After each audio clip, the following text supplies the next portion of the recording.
আন্দোলনের একটা মাস হয়ে গেছে। আন্দোলন এমন একটা পর্যায়ে চলে গেছে এখন এই আন্দোলনকে থামানোর সাধ্য কারো নেই। আন্দোলন চলবে, স্বৈরাচারের পতন হবে, আর ছাত্র জনতার জয় হবে। এর সাথে আমার প্রিয় সেনাবাহিনী, তাদেরও একটা জয় অথবা পরাজয় হবে। দেখার বিষয় তারা আসলে কোনটা বেছে নিচ্ছে। তাদের পরাজয় যদি তারা বেছে নেয়, তাহলে তাদেরকে পাওয়া যাবে স্বৈরাচারের পক্ষে। তারা গুলি চালাচ্ছে, তারা ছাত্রদের বিরুদ্ধে রুখে দাঁড়াচ্ছে, ছাত্রদের মিছিল রুখে দিচ্ছে। আর যাদের জয় হবে, যদি তারা রিভোল্ট করে, যদি তারা এই স্বৈরাচারের পতনে সহায়ক ভূমিকা পালন করে, তাহলে তাদের জয় হবে। আমরা সেনাবাহিনীর সেই জয় দেখার অপেক্ষায় আছি, পরাজয় দেখতে চাই না।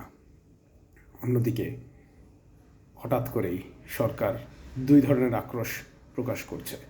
একদিকে জামায়াতকে নিষিদ্ধ ঘোষণা করে তারা প্রমাণ করেছে যে তারা সত্যিকার অর্থে এই দেশের শত্রু।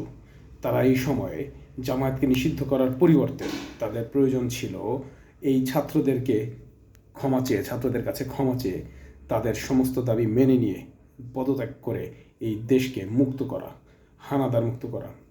কিন্তু তারা সেই পথে না হেঁটে তারা কঠোরতা অবলম্বন করেছে, জামায়াতকে নিষিদ্ধ করেছে, দেখাতে চেয়েছে জামায়াতের সাথে তাদের একটা শত্রুতা প্রকাশের জায়গাটাই তারা দেখিয়েছে।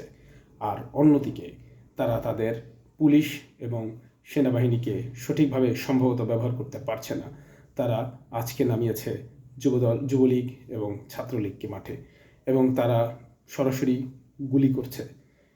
ছাত্রলীগের যে কোনো গাড়ি, যুবলীগের যে কোনো গাড়ি চেক করলেই আপনারা অস্ত্র পাবেন।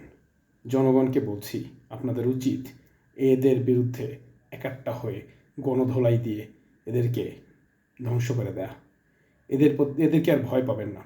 এরা গুলি ছুটতে আর বেশি গুলি এদের কাছে নেই।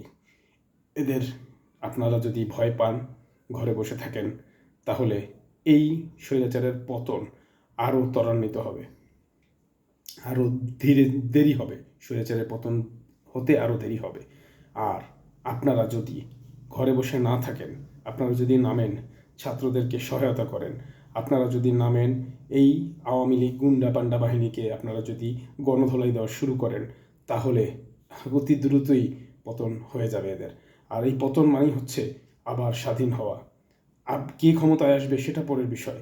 ভোট নিয়ে আওয়ামী লীগ আবার আসুক ক্ষমতায়, আমাদের কারো কোনো বাধা থাকবে না।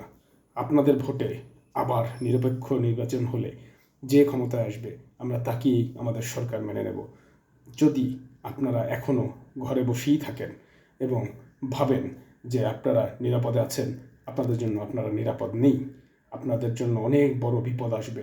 মনে রাখবেন, আওয়ামী লীগ আপনাদের ঘরে ঢুকে তারপরে আপনাদের সম্পদ ছিনিয়ে নেবে, আপনাদের সম্ভ্রম লুটে নেবে এবং আপনাদেরকে হত্যা করবে। এটা তারা আগেও করেছে। রক্ষী বাহিনীর ইতিহাস পড়ুন, ৭২ থেকে ৭৫ দেখুন, তাহলেই বুঝতে পারবেন আমার কথার সত্যতা আছে কি নেই। আর তাদের বর্তমান কার্যক্রম মিলান, দেখবেন তারা কি করছে, বুঝতে পারবেন তারা কোন পথে হাঁটছে। সুতরাং তাদেরকে যদি আপনি হারাতে চান, আপনি যদি দেশকে স্বাধীন করতে চান, তাহলে নেমে আসুন, রাজপথে নেমে আসুন, দলে দলে নেমে আসুন, ভুল করবেন না।